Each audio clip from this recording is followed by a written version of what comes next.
Saudações a todos, que a paz esteja conosco. Mais uma vez que possamos juntos fazer as reflexões em torno do estudo de hoje. O estudo de hoje é o Livro dos Médiuns.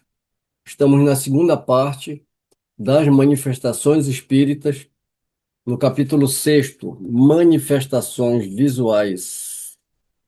Já entramos no capítulo no estudo passado e vamos continuar a dar a continuidade a partir da questão 101, ensaio teórico sobre as aparições, o qual eu divido aqui a tela com vocês.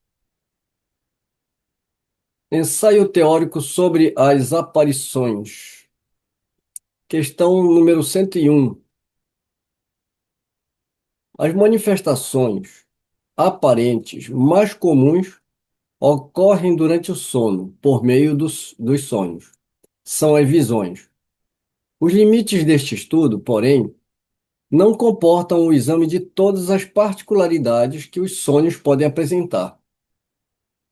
Resumiremos tudo dizendo que eles podem ser uma visão atual das coisas presentes ou ausentes, uma visão retrospectiva do passado e, em alguns casos excepcionais, um pressentimento do futuro. Muitas vezes, ainda, são quadros alegóricos que os espíritos nos põem sob as vistas para nos dar úteis avisos e salutares conselhos, se são espíritos bons, ou para nos enganar, lisonjeando as nossas paixões, se são espíritos imperfeitos. A teoria que se segue aplica-se aos sonhos como a todos os outros casos de aparições. E aqui ele nos lembra que esse assunto ele já tem a sua base completa lá no livro dos Espíritos, nas questões 400 e em diante. Então, quando a gente vai lá para o livro dos Espíritos, né, já no livro segundo, Mundo Espírita ou dos Espíritos, capítulo oitavo, nós temos a emancipação da alma. E esse capítulo ele abre exatamente com essa temática sobre o sono e os sonhos. Como Kardec indica lá no Livro dos Médiuns, começa lá pela 400.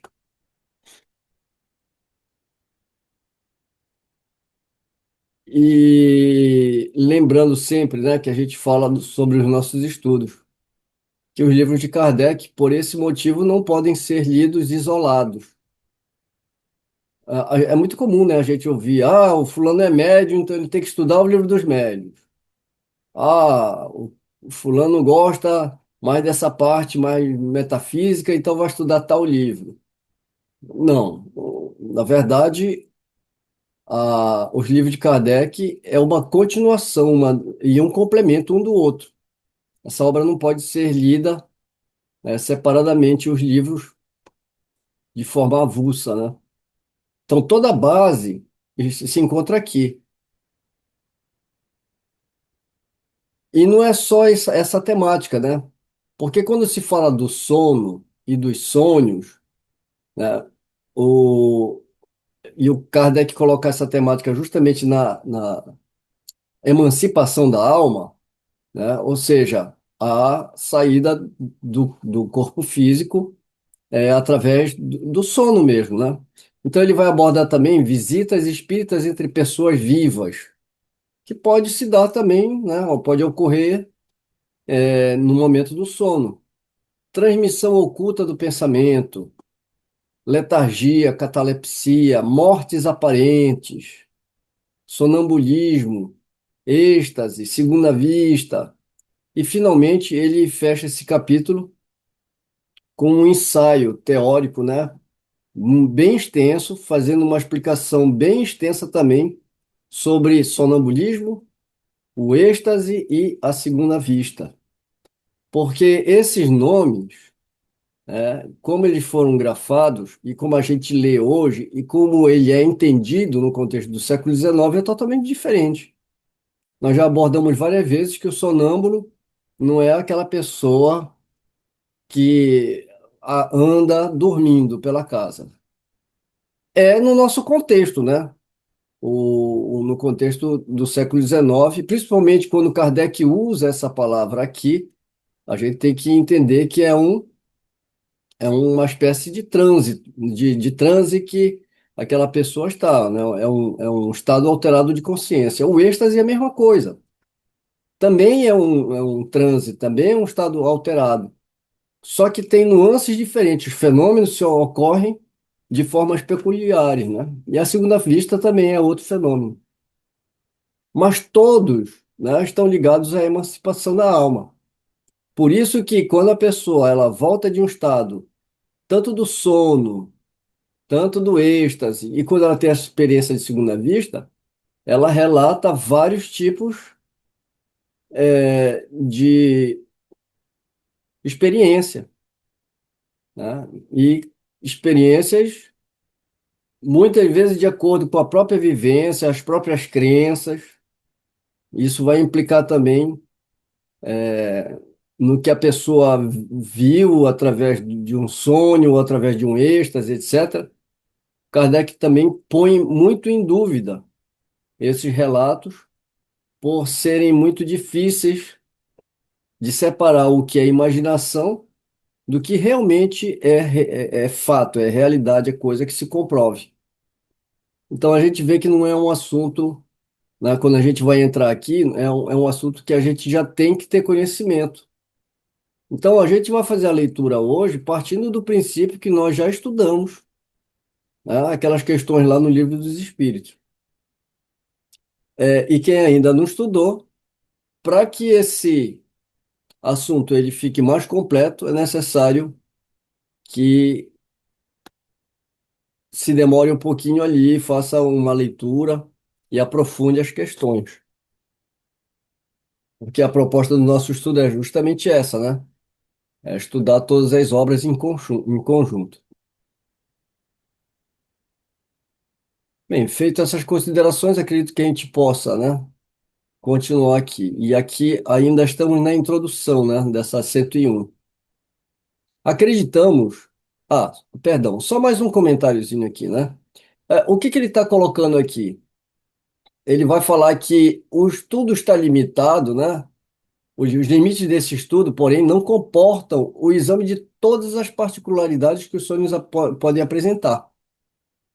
Então, realmente, quando entra na área, né, do sonho, é praticamente inesgotável, né? Porque o sonho, ele é uma fonte rica, de cada pessoa, né? Cada individualidade tem as suas experiências e cada experiências, elas podem ser anotadas e relatadas de forma diferente. Então, ele vai fazer um apanhado geral, né, um resumo de tudo, porque não tem como ficar classificando cada tipo de sonho, que cada sonho. E tem mais uma coisa, né? Muita gente gosta desse negócio de interpretação de sonho, na verdade. Né? Não tem gente que gosta, eu sonhei com tal coisa, o que que significa? Tem até livro sobre isso, né? Que você sonha com uma coisa, é porque vai acontecer. Se sonha com tal coisa, é porque vai chover. Ou porque alguém vai morrer, ou porque vai ter uma viagem e assim por diante.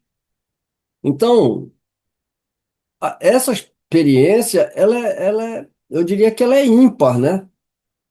Isso é muito de cada pessoa. Por falar em sonho, a gente tem nas escrituras várias passagens bem conhecidas, né? Quem era especialista em decifrar sonhos era o José, né? José do Egito. Ele tinha uma sabedoria muito grande e ele fazia interpretações dos sonhos. Foi lá no Egito que ele foi interpretar o sonho do rei, que sonhava com sete vacas gordas e sete magras. As magras comiam as gordas. Depois ele sonhava com as espigas de milho, né? Aquelas que estavam fartas de grãos e aquelas secas. E as espigas secas comiam as que estavam bonitas. E foi ali que José vai decifrar falando que teria 7 anos de abundância e 7 anos de escassez no, deserto. Lembram dessa história? Então já sabe, né? Sonhar com vaca, vaca gorda, então quer dizer, a interpretação ela não pode, o que serve para um não serve para outro, né? E muitas pessoas, quando vêm nas nossas reuniões, tocam muito nesse assunto de sonho, né? Ah, eu queria saber sobre sonho. E aí é um passo, né, para o espiritismo, se a gente não tomar cuidado, virar uma brincadeira de adivinhação, né? É muito mais profundo, né, Mário? Aquele livro do Campbell que eu estou lendo, né, os arquétipos coletivos que nós temos, trazemos ao longo das nossas existências, aqueles simbolismos que vêm sendo calcados no nosso inconsciente, né? E que nós trazemos muitas vezes em sonho. É muito fascinante isso aí, é muito mais profundo do que a gente imagina, né? O sonho em si. Aquelas coisas que tu traz dentro de ti, de aprendizados milenares, sabe? Que tu traz. E que dali um pouco nessa existência, tu tem um sonho com um determinado significado e vai reverter lá dentro de ti coisas que tu traz imagem. É fascinante esse sonho. A gente começa a estudar isso. Tem todo um contexto, né? Contexto psicológico, um contexto, né, das nossas experiências. Cultural da humanidade, né? É muito plural, né? A coisa é muito. Por isso que o Kardec fala: olha, a gente Não vai tem tentar como. limitar aqui, porque. Agora, por que que o Kardec traz isso, né? É interessante também. Primeiro, porque faz parte também, né? Da emancipação da alma, né? E isso foi objeto de estudo de Kardec. Vamos lá, vamos continuar.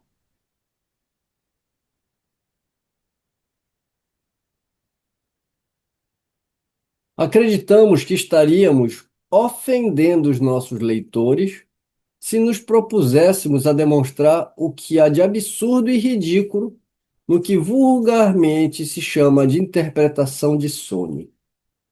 Eu acho interessante quando ele fecha a questão 101 com esse parágrafo aqui, né? E eu acho interessante no sentido de que é o que a gente está falando, mais uma vez, né? Os ledores de sorte, os que leem a sorte através de cartas, os astrólogos, né? Os tarólogos, enfim. A gente só tem que ter cuidado justamente para não cair por aí. Então, o Kardec, ele levanta, né? Acreditaríamos que estaríamos ofendendo os nossos leitores se a gente se dispusesse a colocar todos os absurdos, né, e ridículos do que vulgarmente se chama de interpretação de sonho. Porque não dá para fazer interpretação por tudo quanto, né, a gente já falou aqui, né? Então, o espiritismo ultimamente já tem sido tão vilipendiado, né, com com determinadas práticas mediúnicas, com adivinhação de futuro. Imagina agora, né? A gente enveredar por interpretação de sonho. Então, Kardec deixa bem claro que ele vai trazer apenas algumas particularidades que dá para a gente procurar entender alguns fenômenos relativos à emancipação da alma através do sono físico e, lógico, através dos sonhos. 102. As aparições propriamente ditas ocorrem quando o vidente se acha em estado de vigília e no gozo de plena e inteira liberdade das suas faculdades. Outra coisa interessante também, né? Ele já abre a 102 falando o quê?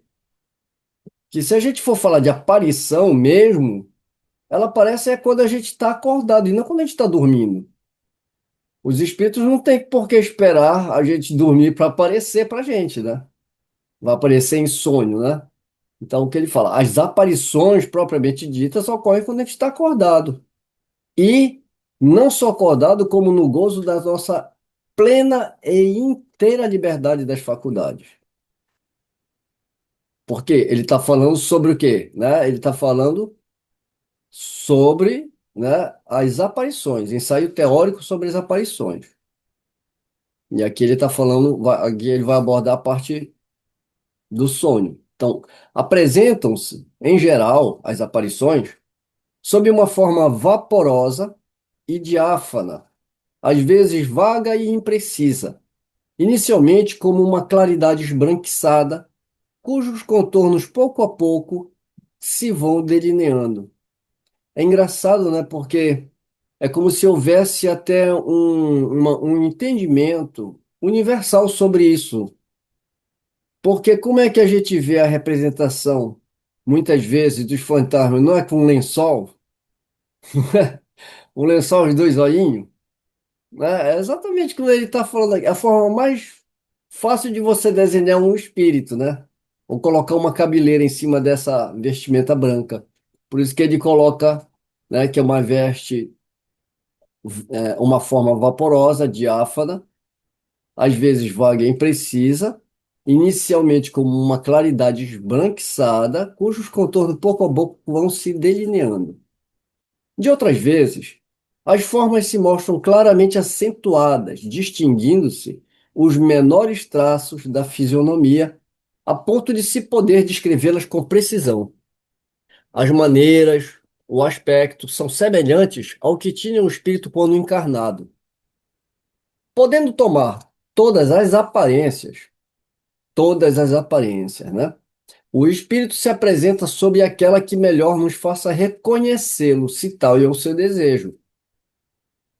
Então, e não é só uma forma humana que ele pode tomar. Se for um espírito que quer nos assustar, ele pode inclusive tomar uma forma horrenda ou de um animal, mas nem por isso aquela figura é o espírito, né? Ele pode estar se apresentando com aquela aparência. Então, assim, embora como o espírito não tenha nenhum defeito corpóreo, então o que que ele está falando? Quem tem o defeito é o corpo físico. O espírito não tem, né? Não tem nenhum defeito. Mas, mesmo assim, ele se mostrará estropiado, coxo, corcunda, ferido com cicatrizes, se isso for necessário para provar a sua identidade. Então, é lógico que, se algum dia, né, eu vim a desencarnar e aparecer para algum de vocês, eu não vou vir com a aparência que eu tinha em 30 encarnações passadas, né? Vocês me conheceram com essa aparência, então ele tem que voltar com essa aparência. Ele dá o exemplo de Esopo, né? Então, Esopo, como espírito, não é disforme. Porém, se o evocarmos como Esopo, por mais existências que tenha tido depois daquela, aparecerá feio e corcunda com as suas vestes tradicionais. Aqui, só para lembrar quem era Esopo, um escritor, né, grego. Eu acho que não dá para ver, dá? Não dá, né? Não dá porque eu não estou compartilhando. Não dá porque eu não estou compartilhando tela. Eu estou compartilhando.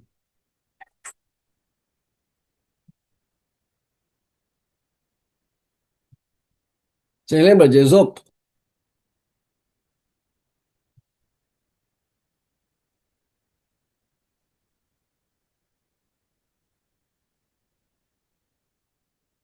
Então aqui tem uma imagem, uma figura, né? De Esopo. Ele aqui até que ele tá bonitinho, né? Mas ele tinha o ventre bem acentuado, ele era corcunda, tinha uma cabeça pontiaguda. É isso que Esopo foi o escritor, né? Grego, Mas vocês vão lembrar das fábulas que ele escreveu. Vocês já devem ter ouvido falar sobre a história da corrida da lebre e da tartaruga. Pois é, quem escreveu foi Esopo. Então, como o espírito Esopo não é disforme, porém, se o evocarmos como Esopo, por mais existências que tenha tido depois daquela, aparecerá feio e corcunda com suas vestes tradicionais. Uma particularidade notável das aparições é que, salvo em circunstâncias especiais, as partes menos acentuadas são os membros inferiores, enquanto a cabeça, o tronco, os braços e as mãos aparecem com nitidez. É por isso que quase nunca são vistos a andar, mas a deslizar como sombras. Quanto às roupas, compõem-se geralmente de um amontoado de gaze, terminando em longo preguiado flutuante. Aí a ideia do lençol, né? Lençol voando, né? O fantasma. Completa a aparência uma cabeleira ondulante e graciosa. Pelo menos é assim que se apresentam os espíritos que nada conservam das coisas terrenas, né? Então, por quê? Porque você só vê uma cabeleira e aquela coisa ali, né? Os espíritos vulgares, porém, os das pessoas que aqui conhecemos, aparecem com os trajes que usavam no último período de sua existência. Frequentemente, os espíritos mostram atributos característicos da elevação que alcançaram. Os que são tidos por anjos apresentam auréolas e asas, enquanto outros trazem os sinais indicativos de suas ocupações terrenas. Assim, um guerreiro poderá aparecer com a sua armadura, um sábio com livros, um assassino com um punhal, etc. O semblante dos espíritos superiores é belo, nobre e sereno. A aparência dos mais inferiores denota alguma coisa de feroz e bestial, trazendo ainda, algumas vezes, os vestígios dos crimes que praticaram ou dos suplícios que padeceram. A questão do traje, dos objetos, acessórios com que os espíritos aparecem é talvez a que mais surpreende. Voltaremos a essa questão em capítulo especial, porque ela se liga a outros fatos muito importantes. O que ele está falando aqui, porque ele está narrando aqui a aparição, mas ele também fala dos acessórios, né? A vestimenta, os instrumentos. E quando ele fala que essa questão, né, dos objetos, dos acessórios com que os espíritos aparecem, é Kardec fala que é tão surpreendente que ele vai tratar isso num capítulo especial. A gente sabe que capítulo é esse, né? Que é justamente o laboratório do mundo invisível. Porque o Kardec fala, caramba, né? O camarada veio, falou com a dona fulana, e ele estava até com a caixa de rapé, né? Aquele costume que eles tinham, né? De cheirar o tabaco em pó, né? A bengala, a cartola. Aí o Kardec vai começar a fazer um trabalho para entender como é que esses objetos aparecem ali. E é justamente nesse capítulo que aparece uma única vez, dentro da codificação inteira, a palavra duplo etéreo. É quando ele pergunta como é que esses objetos aparecem. Por exemplo, é uma cópia do objeto material? Seria um duplo, uma cópia, né? Seria uma duplicata. Só que não um material, e sim etérea, daí o termo duplo etéreo. Aí você vai para esses romances ou para essas correntes esotéricas, eles vão trabalhar com corpo físico, perispírito, duplo etérico, não é nem etéreo, né? Eles vão falar duplo etérico, ou duplo etéreo, e finalmente, né, o corpo físico e tal. Para separar esses corpos, falando que o duplo etéreo seria uma camadinha, como se fosse uma pele do perispírito, que quando você morre ainda fica 7 dias ali, gerando uma energia. Aí os espíritos vão lá para o cemitério sugar essas energias, né? Isso não tem nada a ver com o espiritismo, né? Então, a única vez que aparece essa palavra no espiritismo é aqui, e não é nem para falar de perispírito, é para falar de matéria, para falar dos objetos. O Kardec quer saber se existe um duplo material das coisas, um duplo etéreo. A teosofia é que vai trabalhar com esse negócio de corpo astral, corpo mental. E aí o André Luiz vai lá e pega emprestado esses termos, traz para as obras dele, e hoje você tem no Espiritismo de André Luiz, de Emmanuel, você tem esses termos, né? Que não tem nada a ver. A teosofia, ela foi uma tentativa de penetrar no Espiritismo. Quem abriu a porta para a teosofia e misturou com o Espiritismo depois da morte de Kardec foi Marie? o Lemarie, né? Que foi uma proposta. E, na verdade, a Blavatsky ficou tão brava com o Lemarie, por quê?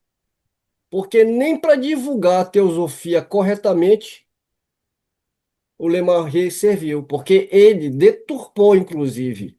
A Blavatsky ficou tão brava que não quis mais associar a teosofia com o espiritismo. Para você ver que nível que o espiritismo no século XIX pós-Kardec chegou, né? Sem considerar o escândalo em que Lemarie se envolveu, né? Com aquelas fotos, supostas fotos de espíritos, né?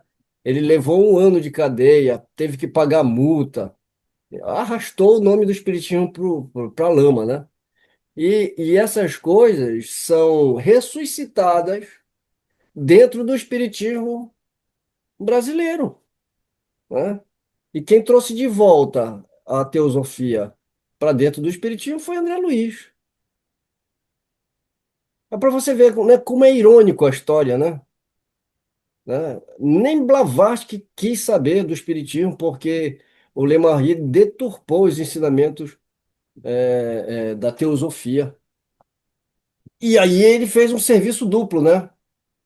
Porque ele deturpou o espiritismo, deturpou a teosofia, transformou, né, o espiritismo com as obras, já no tempo dele, alteradas. Foram essas obras que chegaram no Brasil, misturado com as ideias de Rustem. O que falta para a gente é estudar um pouco a história, porque quando a gente estuda a história, a gente entende por que que o movimento espírita é do jeito que é.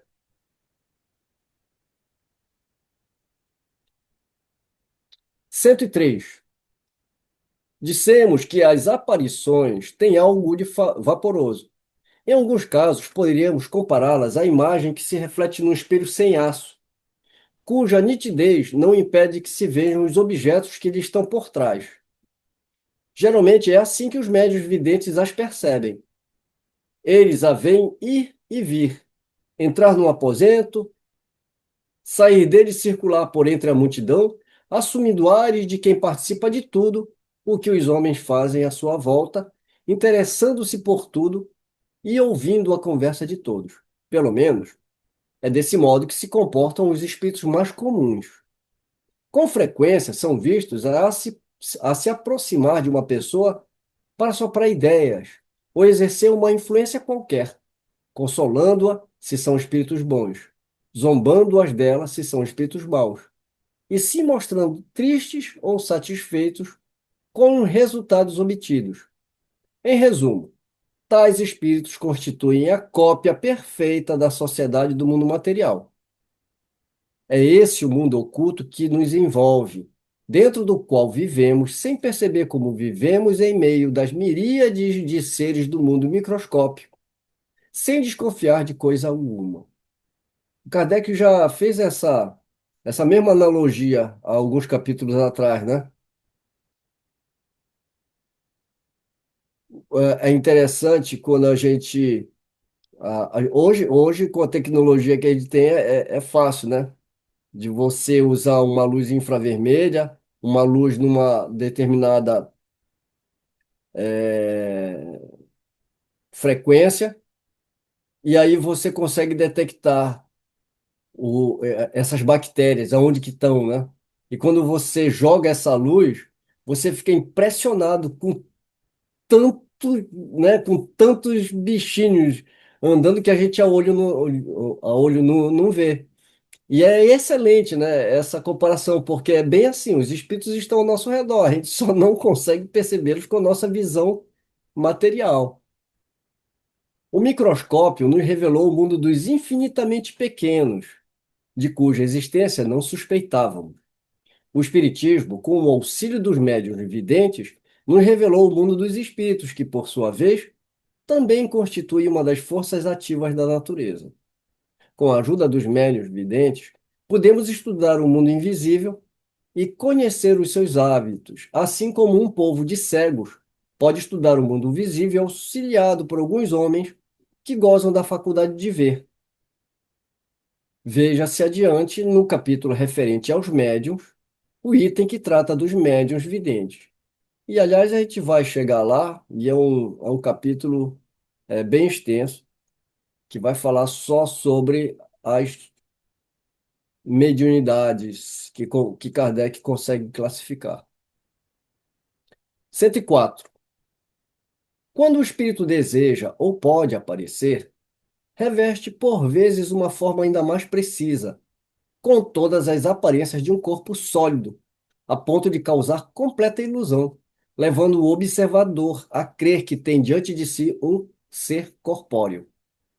Em alguns casos, finalmente, e sob o império de certas circunstâncias, a tangibilidade pode tornar-se real, o que significa que podemos tocar, palpar e sentir, na aparição, a mesma resistência, o mesmo calor que no corpo vivo, o que não impede que a tangibilidade se desvaneça com a rapidez do relâmpago.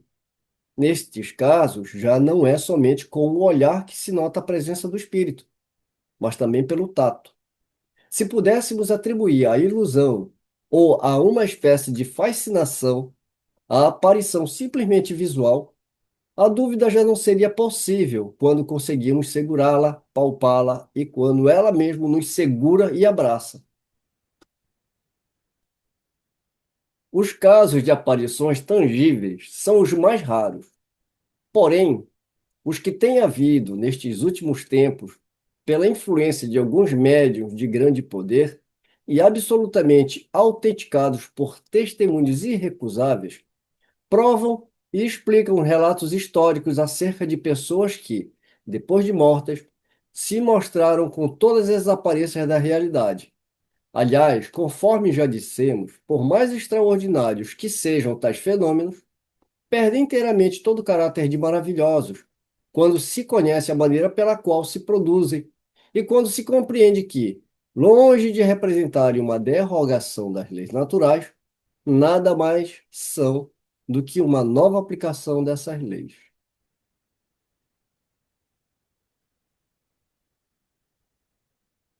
Aqui, quando ele fala médiums de grande poder, o Kardec ele faz uma nota, né? Entre outros, o senhor Home. E o senhor Home, inclusive, nós estamos fazendo um estudo da Revista Espírita, e lá há vários artigos, tem uns 4 ou 5 ou 6 artigos. Desses artigos, dentro do nosso estudo, eu acho que a gente já leu 2 ou 3 deles, e a gente ainda tem outros falando exatamente sobre a mediunidade da qual ele possuía, né? 105. Por sua natureza e em seu estado normal, o perispírito é invisível. Isso é comum a uma porção de fluidos que sabemos existir, mesmo que jamais os tenhamos visto. Entretanto, ele pode também, à semelhança de certos fluidos, sofrer modificações que o tornem perceptível à vista, seja por meio de uma espécie de condensação, seja devido a uma mudança na disposição de suas moléculas. Aparece-nos então sob uma forma vaporosa. A condensação pode ser tal que o perispírito adquira as propriedades de um corpo sólido e tangível, conservando, porém, a possibilidade de retornar a seu estado etéreo e invisível. Podemos entender esse processo assimilando-o ao do vapor, que pode passar da invisibilidade ao estado brumoso, depois ao estado líquido, em seguida ao sólido e vice-versa. Essa comparação do Kardec é muito justa, né? Porque a gente tem exatamente, né, em gases, né, essa mesma possibilidade de condensar e de se tornar mais sutil, né? Aqui uma nota de Allan Kardec. Não se deve tomar esta palavra ao pé da letra. Somente a empregamos por falta de outra e a título de comparação. E ele está se referindo o quê? À condensação, né? Esses diferentes estados do perispírito resultam da vontade do espírito. Até grifar aqui, ó. Né? Então, os diferentes estados resultam da vontade do espírito e não de uma causa física exterior. É por isso que quando fala condensação, né, sublimação, essas coisas, o que é o condensar? Porque se você coloca uma temperatura, né, determinados elementos vão se comportar de uma forma. Então aqui não ocorre com o perispírito. Não é o meio externo que vai modelar o perispírito. Quem controla o perispírito é o espírito, né? Por isso que esses estados que vão se refletir no perispírito é controlado pela vontade do espírito e não de uma causa física exterior, como sucede com os nossos gases. Por isso que é para a gente não se apegar à palavra lá acima, né?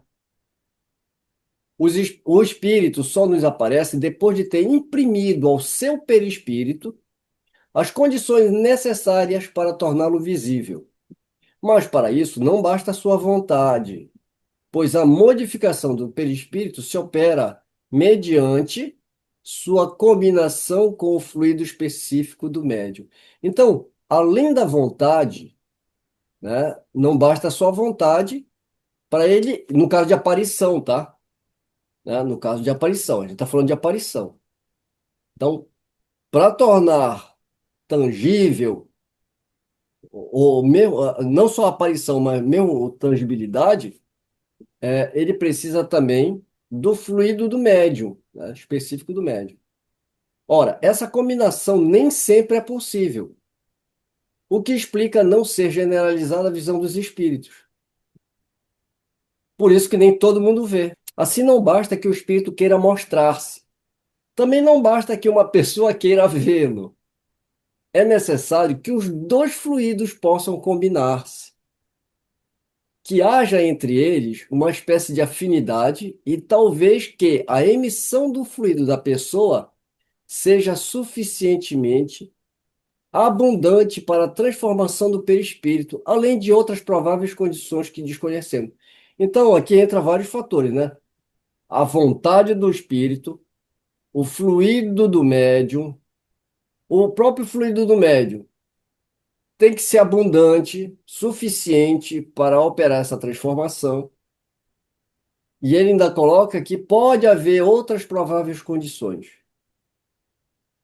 É preciso, enfim, que o espírito tenha a permissão de aparecer para aquela pessoa, o que nem sempre lhe é concedido, ou só é permitido em certas circunstâncias por motivos que não podemos apreciar. Já ocorreu aqui de nós evocarmos um espírito. Um dos mentores do nosso grupo, digamos assim, né? se manifestou e fala: o espírito em questão não pode se comunicar, explicou que ele não estava numa situação, né, que ele pudesse. Esse não pôde se comunicar pelo estado que ele se encontrava, não tinha condições. Agora, tem outros que não querem vir, né? Também ninguém é obrigado, né? Porque você chama que ele vem. Kardec fala isso também. Aqui é um pouco diferente, né? Aqui não é o caso de tá sendo chamado. Aqui ele está querendo vir, né? Então, o que o Kardec coloca aqui, ó? Nem sempre lhe é concedido a permissão para aparecer para uma pessoa. Ou se é permitido em certas circunstâncias. Aqui a gente poderia perguntar, ué, mas o espírito não tem livre-arbítrio? Sim, desde que o livre-arbítrio dele não vai interferir nas leis que regem, né, o mundo, tanto físico como espiritual. Porque senão o mundo estaria à deriva, né? Então, aqui vai entrar vários fatores, né? No caso de permissões, né?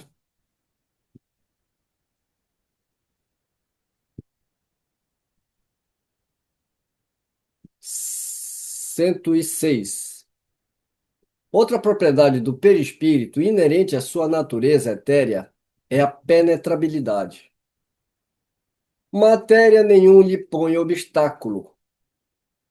Ele as atravessa todas, como a luz atravessa os corpos transparentes. É por isso que não existe lugar, por mais fechado que seja, capaz de impedir a entrada dos espíritos. Eles visitam o prisioneiro na sua cela com a mesma facilidade com que visitam um homem em pleno campo.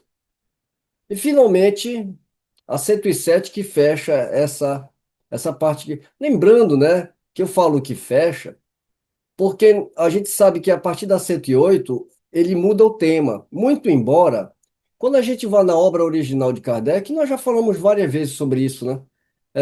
Ele não usa ele não coloca esses subtítulos, né? Ele vai discorrendo o texto sem sem interromper, né? Como a gente vai ver aqui, ó, 108, né? Então a gente vai ver aqui. Tá em página dupla? Aqui é 108, né? 108. Então a gente vai ver que a continuação, né? Ele não coloca o subtítulo, né? Mas, para facilitar, o tradutor aqui no caso indica que a partir da 108 vai ser falado sobre espíritos glóbulos. A gente vai aproveitar e vai dar certinho o nosso tempo, né, para encerrar o nosso estudo com essa última questão. 107. As aparições no estado de vigília não são raras, nem constituem novidade. Elas se produziram em todos os tempos e a história as registra em grande número. Não precisamos, porém, remontar ao passado. Tamanha é a frequência com que ocorrem nos dias de hoje. Muitas pessoas as tiveram e as tomaram no primeiro momento, pelo que se convencionou chamar alucinações. São frequentes, sobretudo, nos casos de morte de pessoas ausentes, que vêm visitar seus parentes ou amigos. Muitas vezes as aparições não trazem um fim determinado, mas, em geral, podemos dizer que os espíritos que assim aparecem são atraídos pela simpatia. Interrogue cada um as suas recordações, pois é bastante reduzido o número de pessoas que não conheçam alguns fatos desse gênero, cuja autenticidade não pode dar margem a qualquer dúvida. Chegamos ao final de mais um estudo. Hoje um estudo bem divertido, com muitas historinhas. Vamos encerrando assim e deixando para o próximo encontro do Livro dos Médiuns, nós vamos retomar pelos os espíritos glóbulos, né, que praticamente já vai encerrando esse capítulo. Então, meus amigos, conto com vocês no próximo estudo. Um beijo no coração de todos e até lá.